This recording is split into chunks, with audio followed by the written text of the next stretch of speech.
Catholic congregations in Baltimore can now issue identification cards to parishioners who don't have government-issued IDs. Yeah, WMAR 2 News' Abby Isaacs talked to officials who say it may make the city a more inclusive and safer place.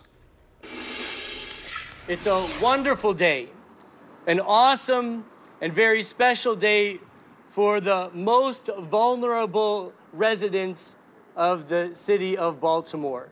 A new partnership between the city and the Archdiocese of Baltimore, helping thousands of residents who are unable to get government-issued IDs. Immigrants, the elderly, young black men, and so many other vulnerable people need the parish ID.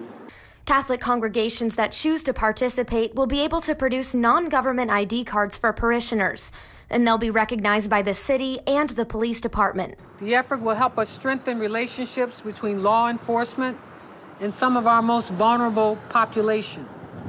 No one should become a victim and be afraid to call the police. Officials say many who don't have those government-issued IDs hesitate to report crimes because they fear deportation.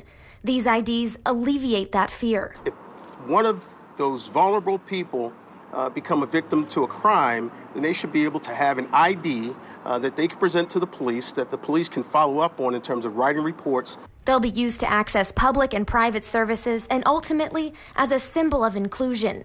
We want a better Baltimore. This parish ID program instantly makes our city more safe and more welcoming to all who call it their home. In Baltimore, Abby Isaacs, WMAR 2 News. And all the information given to the churches to get the ID cards will be kept private. Baltimore City officers are going through training now to recognize their forms of identification.